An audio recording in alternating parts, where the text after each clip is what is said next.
ಬೇರೆ ಯಾರೂ ಅಲ್ಲ, ಆ ಲಾಯರ್ ಶಿಷ್ಯನೇ. ನನಗಷ್ಟು ಗೊತ್ತಾಗೋದಿಲ್ವಾ ಇದ್ರ ಹಿಂದೆ ಏನೋ ಸಂಚಿದೆ ಅಂತ? ಬೆಂಕಿ ಬಿತ್ತು ನಿನ್ ಲಾಯರ್ ಬುದ್ಧಿಗೆ. ಆಂಟಿ, ಕೋಪ ಮಾಡ್ಕೋಬೇಡಿ, ನಾನ್ ಹೇಳೋದನ್ನ ಪೂರ್ತಿಯಾಗಿ ಕೇಳಿಸ್ಕೊಳ್ಳಿ.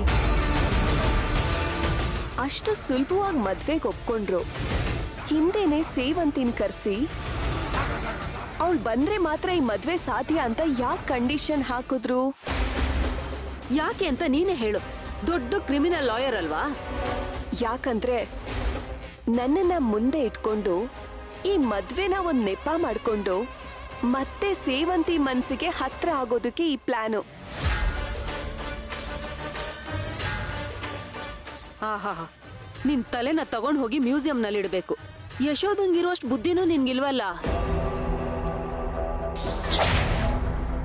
ಹಾಗ ಅವ್ರಿಬ್ರು ಒಂದಾಗ್ಲೇಬೇಕು ಅಂತ ಇದ್ದಿದ್ರೆ ಇಷ್ಟ ದಿವಸದವರೆಗೂ ಕಾಯ್ಬೇಕಾಗಿರ್ಲಿಲ್ಲ. ಡಿವೋರ್ಸ್ ತಗೊಳ್ಳೋವರೆಗೂ ಹೋಗ್ತಾ ಇರ್ಲಿಲ್ಲ. ಪ್ರಿಯ ಹೇಳ್ದಾಗೆ ಪಮ್ಮಿನೇ ಅವ್ರಿಬ್ಬರನ್ನ ಒಂದ್ ಮಾಡ್ಬೋದಾಗಿತ್ತು. ನೋಡು, ಈ ಗಳಿಗೆವರೆಗೂ ಅರ್ಜುನ್ ಮನ್ಸಲ್ಲಿ ಸೇವಂತಿ ಇದ್ಲು, ಆದ್ರೆ ಈಗಿಲ್ಲ.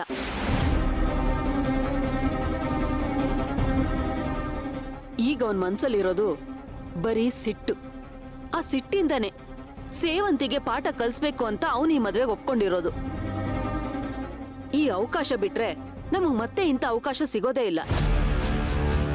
ಕಡ್ದು ಕಡ್ದು ಬೆಣ್ಣೆ ಬರೋ ಸಮಯದಲ್ಲಿ ಮೊಸರು ಗಡಿಗೆ ಹೊಡೆದೋಯ್ತು ಅನ್ನೋ ಹಾಗೆ ಆಗ್ಬಾರ್ದು.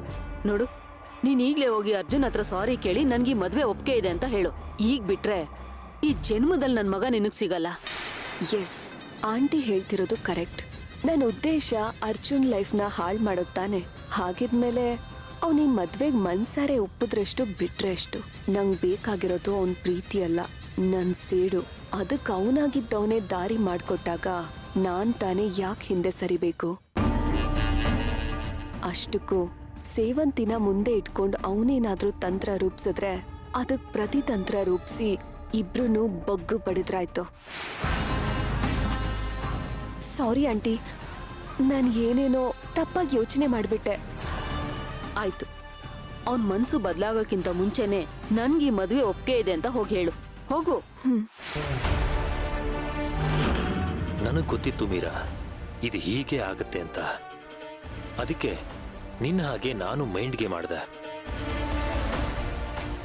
ನೀನು ಮದ್ವೆ ಬೇಡ ಅಂದಾಗ ನಾನೇನಾದ್ರೂ ನಿನ್ನನ್ನ ಫೋರ್ಸ್ ಮಾಡಿದ್ರೆ